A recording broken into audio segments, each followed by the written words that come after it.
Hello and welcome to the Rangers Review. I'm in the way of saying morning briefing, but it's definitely not a morning briefing. It's a late afternoon briefing here with me, Jonny McFarlane, and my guest today, who's still on mute, I think, but he's not anymore, Stevie Clifford. Stevie, how you doing, pal?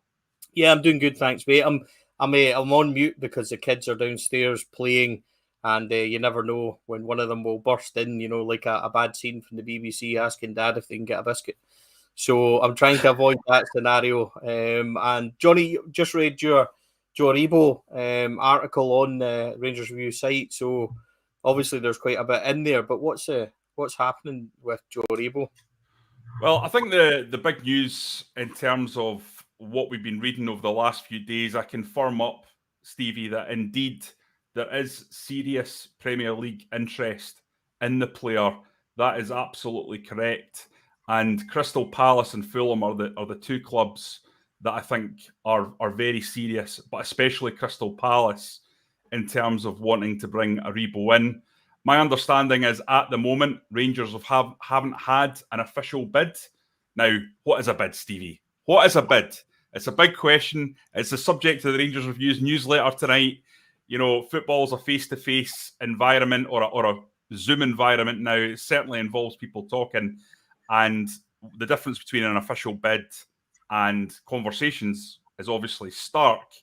But people shouldn't think that because there hasn't been an official bid, it's dead in the water. That's what I would say.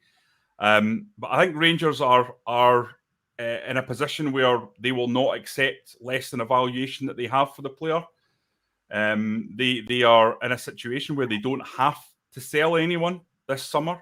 They have done very well in terms of financially from this European run, but there's players with 1 year left on their contract, Stevie, and I think when you're in that situation, it's not about what you have to and you don't have to do. It's about what's sensible for the future of the club. It's about sticking to that player trading model that the club have been very honest and open about having in place. And if you're asking me now if I think Joe Aribo will stay or he'll go, Stevie, I would say at the moment, I think there's a deal there to be done. But you just don't know how it will go. I sat here on this video over many, many months telling everyone that I thought Connor Goldson would be down the road. And if that's taught me anything, Stevie, is that I'll never say never, ever, ever again when it comes to football, because you just never know what's round the corner. And but I think at this stage, if this interest does indeed firm up and get to the point where an official bid comes in, and I think that is likely, I think Joe Aribo, if the valuation is met, would be a player that I think will end up in the Premier League. And what do we think a fair value is? I know what I would be prepared to deal at, and there's a lot of thing on social media about Rangers fans undervaluing our players, and although that's not going to matter in the grand scheme of things, I wondered, where would you pitch Joe Aribo? There's been talk of a clause and things like that in his contract, which obviously we're not going to know the ins and outs of, but would you have a valuation in your mind where the club would be at, and what would you think would be fair for him? Like my own opinion on it, Stevie, I think the club are careful not to go into detail publicly about what their valuations are, but I think that they are firm in terms of what they want, and I would say if you're asking me what my opinion is, I would say between £8 and £10 million, and obviously that'll depend on where the interest comes from and how much interest there is. Joe Aribo is worth more than that, but we've got to be cognizant of the fact he has 1 year left on his deal, and that always brings with it a reduction on the kind of sum you can expect to take in. I think he's been a phenomenal player for Rangers over the period that he's been at the club. He did cost $300,000. Now, obviously, there was agents' fees and things like that, but that was the fee that it took to bring him to Ibrox in the first place from Charlton. He arrived at the club with an astounding amount of noise around him coming from his former manager, Lee Bowyer, who was really quite peeved off by the transfer, and he said that this was the wrong move for his career. And the one thing you can say about Aribo, Stevie, is that he really, really has shoved those words back down his former manager's throat to an extent, because he is now a European finalist. He's a goal scorer in a European final. He's a 55 champion. He's a Scottish Cup winner. And of course, he's an established Nigerian international. And all these things have come off the back of this transfer to Rangers. So I think Lee Bowyer has definitely got that wrong. And Joe Aribo's proved them wrong in that sense. In terms of the quantum of the fee, given that it was a £300,000 deal, it's going to be many times that Rangers are going to get a significant profit on this. And on top of that, I think you have to take into account what he has delivered and the success Rangers have had. I think I read, and I think it was your column, Stevie. I'm about to steal your lines, but you were talking about Alfredo Morelos yesterday, and I'm sure we'll go into the detail of that as we go on in this video. But you were talking about, yes, there was a £16.5 million bid from Lille, and Rangers are not going to probably get that much now. But in the 2 years since that Lille bid came in, what's been achieved? Well, the biggest title in the history of the club, arguably, the Scottish Cup, an incredible European run that's brought in a huge amount of riches. Stuart Robertson himself says that it's bigger than what would have been brought in from the Champions League if Rangers had got past Malmo and got to the group stage. That's all off the back of the player performance. And, just discussing this with a few people today, just one last thing. I know I'm whittering on, but there's a psychological thing about how you look at these sort of transfers. When Erling Haaland went to Dortmund weren't saying that they were going to pin down Erling Haaland for the rest of his career. They knew that if he came in and delivered the goods, his next move was going to be to an elite club. Now, Dortmund are obviously an elite club, but an even bigger club, someone like Man City, one of the top 10 clubs. And Dortmund are not measuring how successful that transfer has been based on the difference between transfer A and transfer B. They're also assessing it based on what he's delivered during that period. And I think that's an important part that we sometimes miss. We get obsessed with 300,000 against 10 million or 300,000 against 5 million or whatever that may be. But the truth is you've got to factor in what they've delivered during that time. And if it's not been significant, Stevie, then it doesn't. It's not fulfilling every part of the circle that Rangers need from a transfer, and that's where I think Joe Aribo has been a big success. Yeah, I think the thing is, it's key as well that Rangers talk a lot about having a model of selling and buying low and selling big as being the kind of transfer activity they want to establish.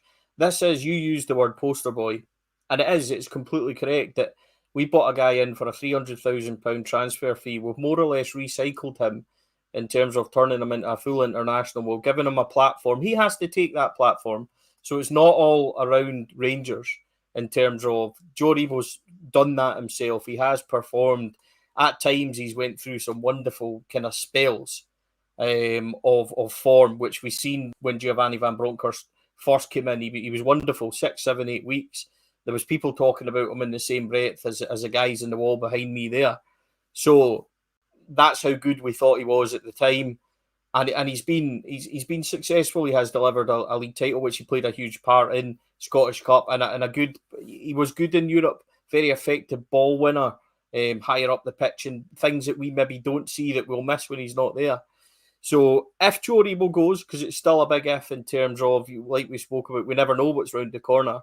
But if it's looking likely, I don't grudge him it, Johnny.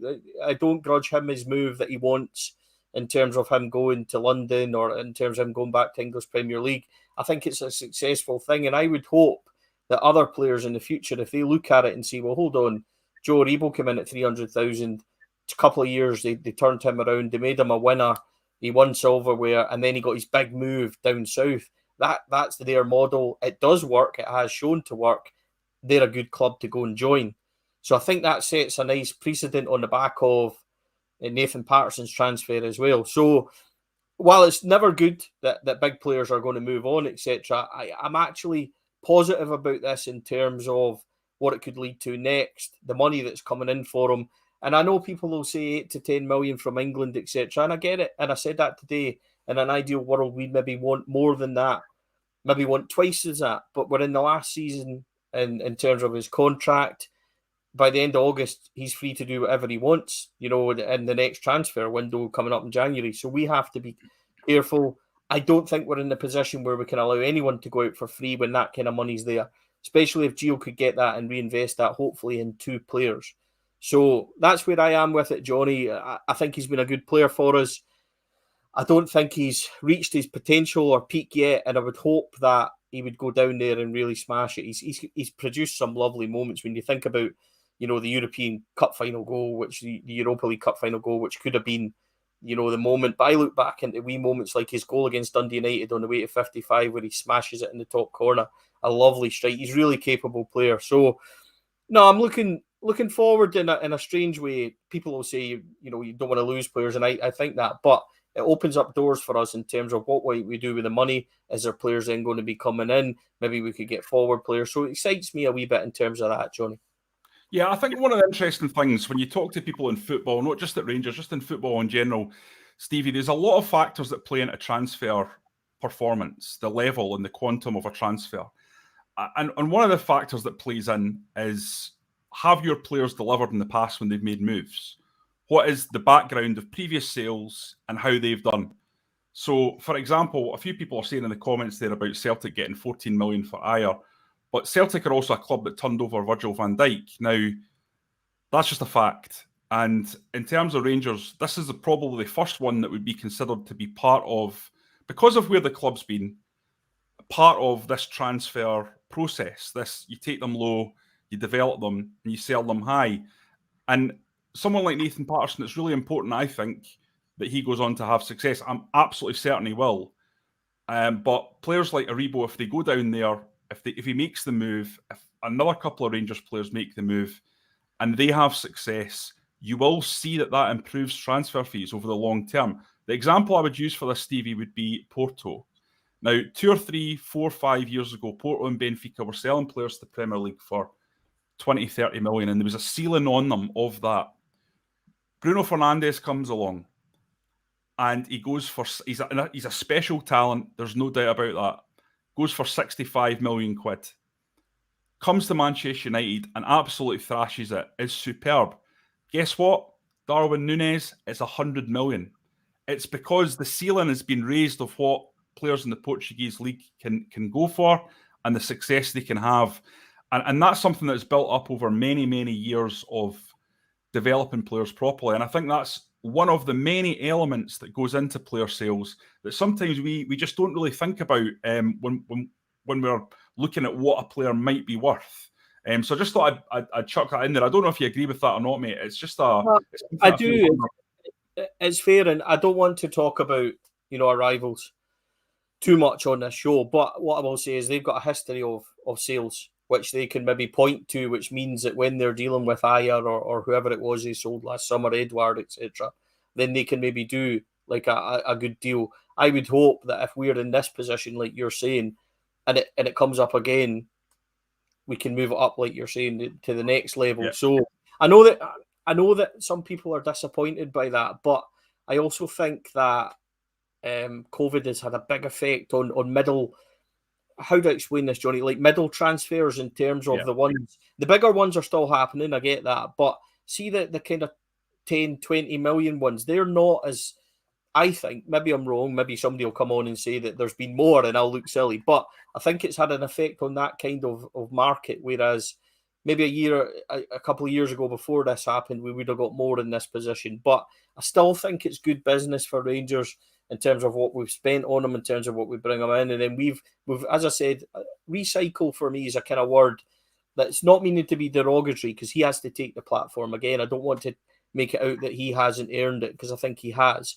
But as a club, we've given him the right environment, given him the platform to go and perform. We've then potentially turned him around and sold him on for an 8-figure sum, which would be a dream scenario. And remember, as a club, we've not sold too many players at that value, Nathan Patterson being the biggest. So it's baby steps to get to where we want to go in the transfer market, in my opinion.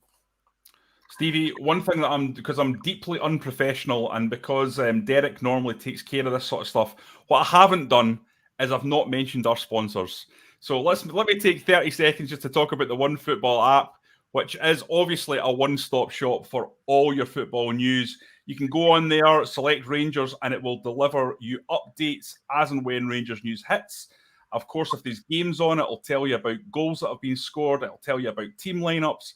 It's just a terrific way to keep track on what's happening at your club. And it doesn't have to just be Rangers. I know many of you now have teams across the European theatre that you might keep an eye on. So someone like a Chelsea or like an AC Milan. And of course, you can also add them onto your list too and get notifications and updates. There's just loads of content on there. And it's just a cracking app to use. It is available absolutely free. You just have to go onto the App Store, type in OneFootball and download it. So there we go. That's a word from our sponsors.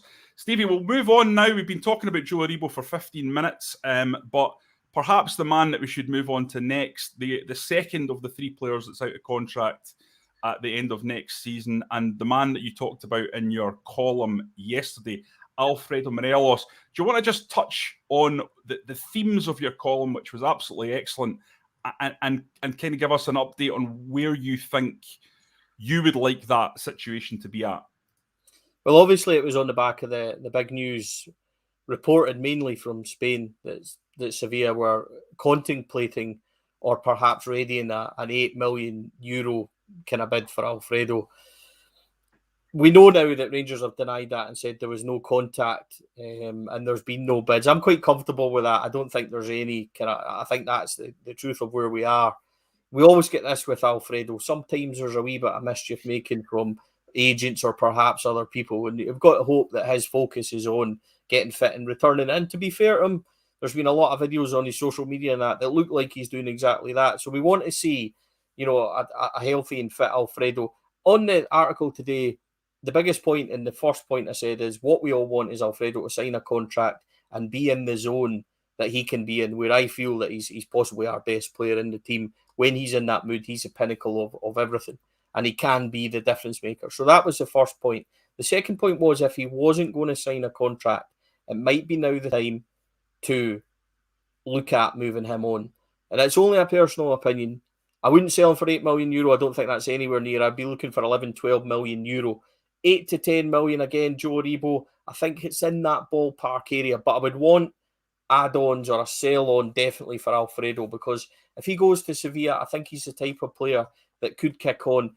Sevilla as an example, not as I don't think it's a possibility as such.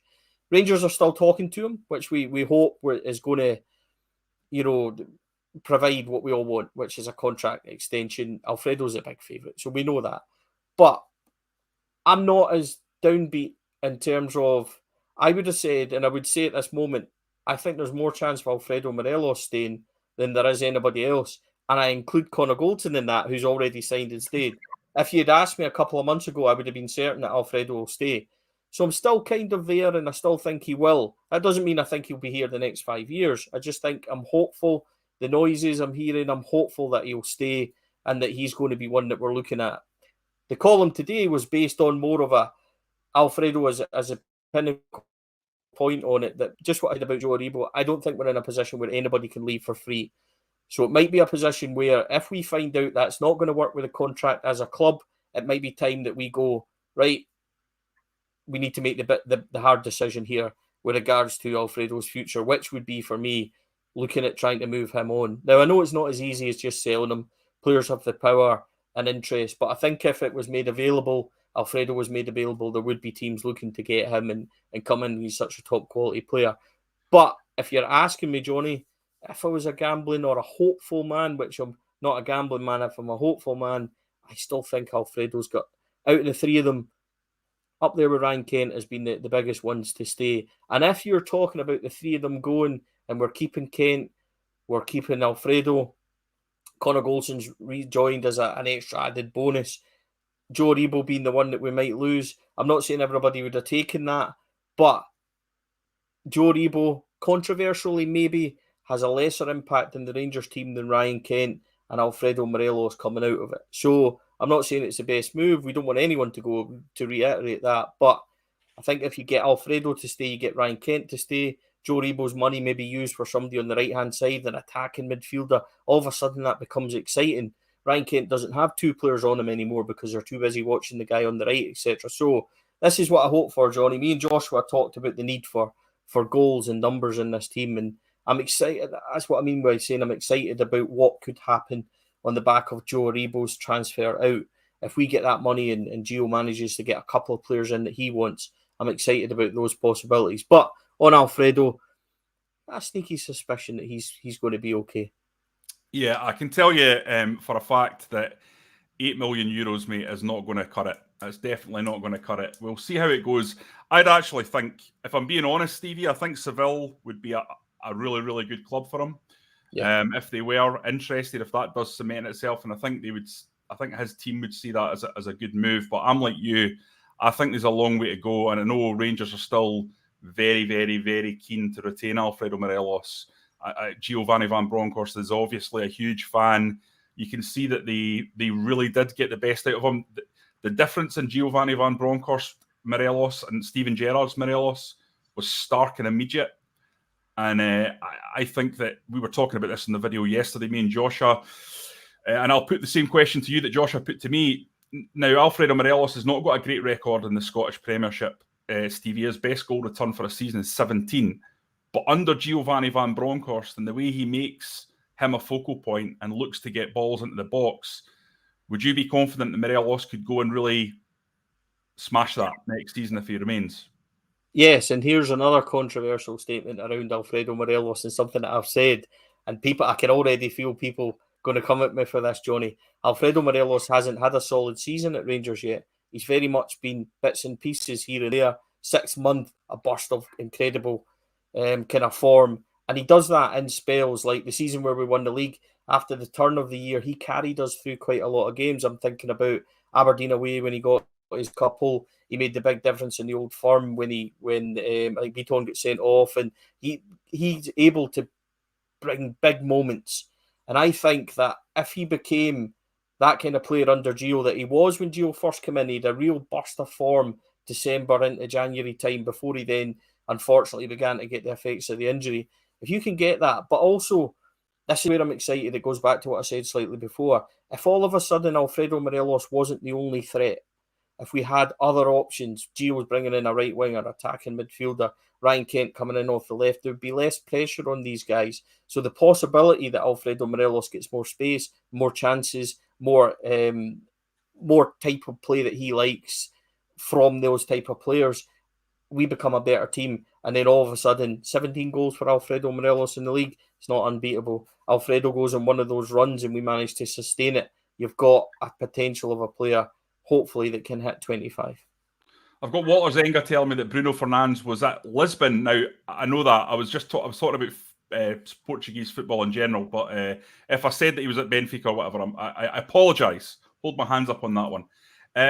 Just a wee one, Stevie. I'm just throwing this out there. I feel like this is a return to like 2016 in the Mark Warburton era here. But CMG55 saying, speaking of 20 million, where's nonsense we're going to sign Harry Winks coming from? Have you heard this? I thought he'd signed for Everton. Yeah. So that's how up to date. We are not in that market. No. Look, I think that's fair to say. Unless we're getting a development loan for a kind of £20 million player like we had with Diallo. There's been talk, I know that Alan Hutton said recently that he would, welcome him back, etc. Yeah. I'm not so sure that that might happen. Maybe it will later in the window and things, maybe. But regard to Harry Winks, be nice, Johnny. Left-footed player, he's quite a nice, talented boy, but I don't think there's any danger that we're getting 20 million for him. What a surprise that would be tomorrow waking up. They just spend their whole budget on Harry Winks. So, I'm not sure I would be on board with that. He does have a lovely left foot, and I think those of us of our vintage, Stevie, who sort of grew up watching players like Giovanni van Bronckhorst, who himself just had a wonderful left foot, languid lefty in the centre midfield. There's nothing better, really. It's fantastic to watch, but it gives you real balance in there as well. But I don't think that one's going to happen, is it? Let's be honest.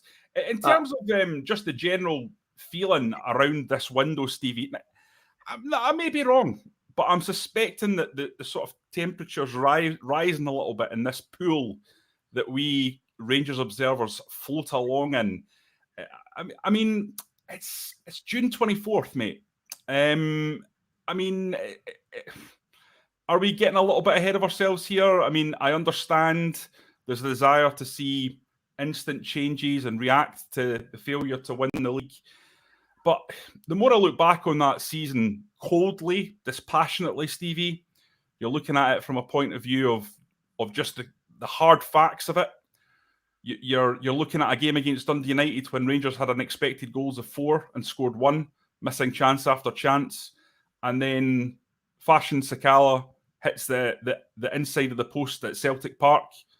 These two things are different, and the league title is in a different destination. I mean, this is what we're talking about in terms of the close nature of last year's title race. I mean, fine margins, wasn't it? This squad, for me, if you look at it, it's in a good place if it's kept together. And there doesn't need to be that much done. Or am I wrong? What I would say is a couple of things in there. I'll come to that point in a wee second. You said are we beginning to kind of heat up in terms of where we are in the transfers? I would expect business in the next couple of weeks, ins and outs, as we prepare to go to Portugal and things in the first week of July. I don't think that's not a huge thing. That's just what I say. I said a couple of weeks ago, Johnny, and it was kind of not taken the best way, that we don't need to panic yet about the lack of rumours. And that was my Rangers Review kind of article saying it's only the first week of June, we need to relax. I would suspect the more we come to the end of the window, things will start to heat up both in and out. And you won't hear about these things until they're close to being done.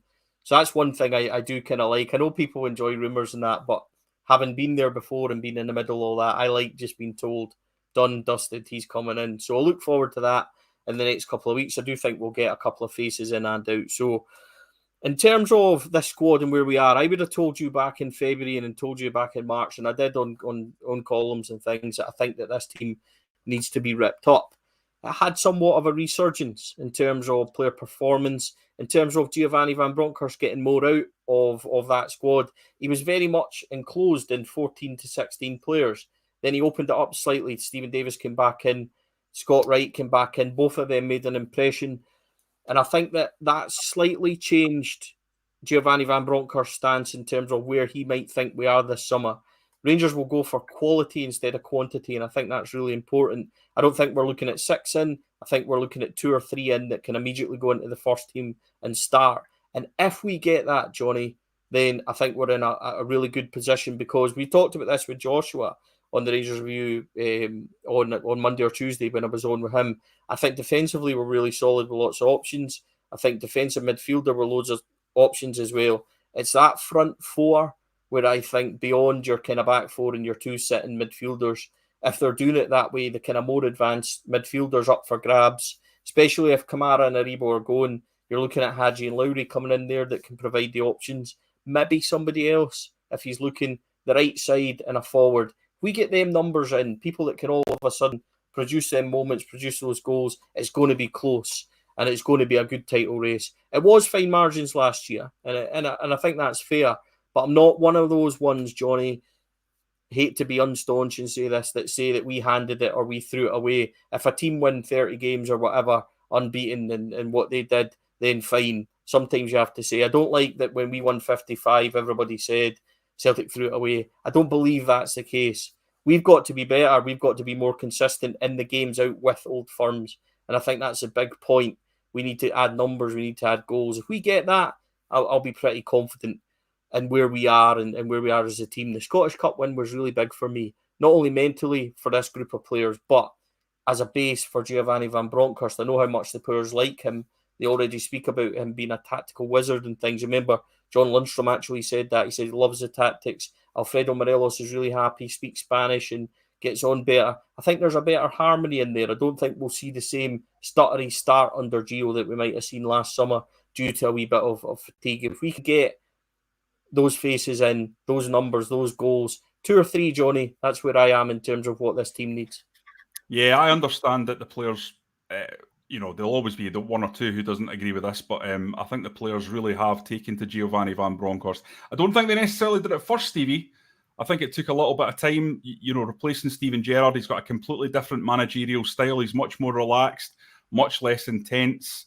But I know that he was a big factor in Connor Goldson's re-signing, and I understand that he was pivotal, absolutely pivotal in terms of Alan McGregor's decision-making, and he really, really did want McGregor to be a key part of the team next season. Whether or not that'll be number one or not, that's another matter, of course. What I mean by that is that a key part of the squad. Just interesting what you said there about you thinking there should have been a big rebuild, Stevie. The way I've been describing it, because I was exactly the same, is that what we were initially expecting was a Rangers rebuild, but what now we're facing is a Rangers reboot. And I think that's what you're going to see, a slight adjustment. The point you make on Kent is absolutely nailed on from me. If you have a right winger who has the capability of Ryan Kent will get many more goals and assists. Because at the moment, what teams do is they double up on Ryan Kent and say, James Tavernier is not as dangerous, although he is very dangerous, but of the two, and we'll kind of cede the right side because we know Ryan Kent is absolutely deadly. If you've got Tavernier and a winger out there, teams are not going to be able to do that. And it's going to be really, really difficult to defend against Rangers in that spot. And it's difficult at the moment because if you've got Tavernier freed up down the right, he delivers. He absolutely does. But if you've got a deadly striker, attacker like Kent on the other side, I think that could actually change the entire dynamic of the team in terms of the way Gio traditionally would want to play with that sort of Dutch style of having wide wingers.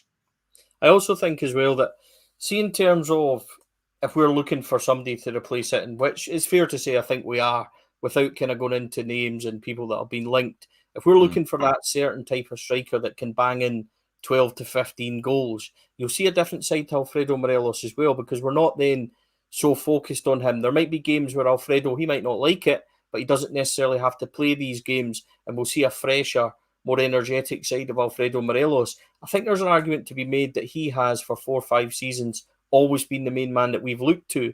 Wee bit about that on my article today, Johnny, was if they decided and things didn't work out and Alfredo went, then it might be a good thing for Rangers to break that tie they have with him in terms of over-reliance.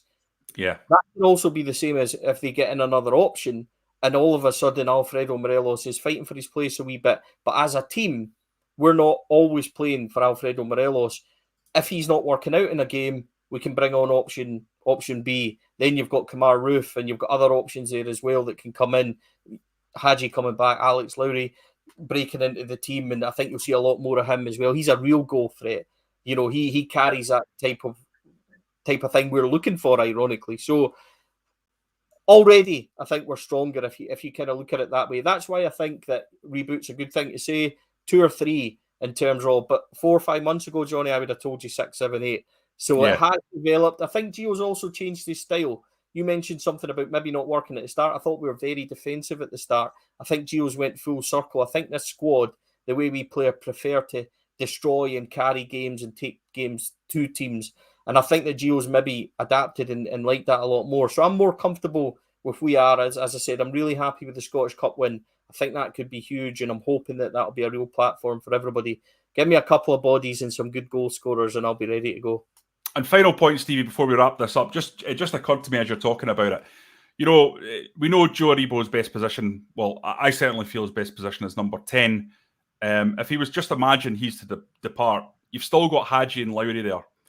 And you look at what's happened with Leon Balogun, a player I don't think in many years in the past would have been allowed to leave Ibrox, given what he delivered last season. I mean, the outpouring of positivity and love towards Leon Balogun just speaks volumes on what he delivered.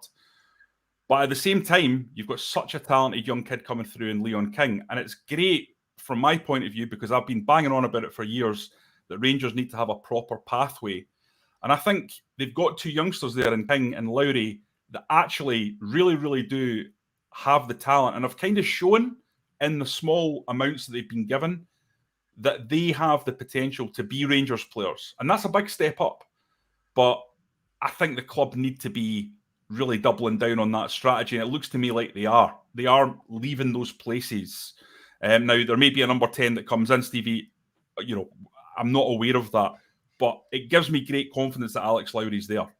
The thing about Alex Lowry is we spoke to him just before the Europa League final. We had a kind of couple of minutes with him. He's comfortable in any position in that front three. So you've seen him at Tynecastle come in off the left-hand side and beautifully score with a quick touch. He's capable of playing wide. He prefers, and his favourite position is number 10. He'll tell you that, but he also will say he's delighted to play anywhere. So you've got a flexibility. You can possibly move him around. The thing with Alex Lowry is maybe not so important about position at this point. It's the threat that he brings and the confidence he has in himself. We've seen goals in the Cup, Stirling Albion, I believe, if memory's right. We've seen the goal at Tynecastle. We've seen the goal in the Rangers B game against Celtic B at home. He's got the confidence just to go straight through the middle. Hartsey was coming in off the wide. So I'm really, really excited about Alex Lowry. In terms of young attacking midfield threat, really positive. We haven't seen a guy like Alex Lowry in a long time, so I'm a big fan. Leon King, again, should be Rangers' fourth centre-half. And that people may be listening thinking, hold on, fourth centre-half? It's a really important position for Rangers because you have Suter, you have Goldson, presumably as your first two, then you have two more. Leon King can then come in and play, maybe not all the cup games, he can play certain games, maybe certain games in the league without being disrespectful. There's times where hopefully we'll be in a position to bring on subs, get game time, etc. It's always going to be Goldson and one other. But I'm with you. In terms of a pathway for these two boys, I'm really excited about what they can bring. I think their positions in the squad are kind of settled, and I think they're there. It's good also for our European coefficient in terms of, not coefficient, but the squad registration in terms of Scottish and bringing through our young boys as well. So all that's positive for me. And they are two, certainly. But there's a few more in the B squad there that, as we've seen at Tynecastle as well, that look, young Adam Devine, etc., done really well. So the boys will tell you that go to see the B team that there's real talent in there. So I look forward to that. And it looks like as well, B team, with your news on the young boy from Millwall, looks like the B team are making some moves to get some exciting guys in there as well. So it's well worth it now. And hopefully they're seeing the pathway like the other guys are kind of blazing for them. Yeah, absolutely, mate. And that B team, I've been banging on it about Stevie for literally 5 or 6 years about the need to get B teams, and it certainly looks like if you're looking at the first season, it's made a big difference. So that's fantastic to see, and these kids getting the experience of playing against men. So it's terrific to see them getting that, and then also making an impact and just looking like they're ready when they come into the team. But listen, let's call it a day. That's 37 minutes. You've done superbly well. You've kept me talking for longer than Josh ever does. So. Well done on that. Hopefully I've not rabbited on, but you certainly haven't. So thank you, Stevie, for coming on. It's been great to talk to you. Of course, guys, if you like what you've heard, if you're following what we do, don't forget to hit subscribe and like on YouTube. That's absolutely free. But also, if you can subscribe on the website, it's also free at the moment. The first 30 days, absolutely gratis. You cannot say fair on that. After that, it reverts to the standard $2.99, which, of course, is an absolute bargain. You're getting constant Rangers content every day, not just these videos, but TikTok content. You get your Twitter feed, you get your articles, including deep dive interviews and tactical analysis, and much, much more than that, to be honest, as well. So get on there and sign up. It's absolutely free. Guys, thank you very much for watching this very late morning briefing that is actually now in the afternoon. But thank you and have a terrific weekend. In terms of the YouTube channel, big thing tonight at 10:30, the second part of the Michael Beale interview that we had on earlier in this week. So that's one to keep an eye out for. He talks about Connor Goldson, how he was signed for Rangers. Some interesting stuff there, to say the least. And the whole scenario about him leaving Ibrox with Steven Gerrard, he opens up on that, as well as a bit more about what he plans for QPR. So watch out for that at 10:30, and thanks for watching.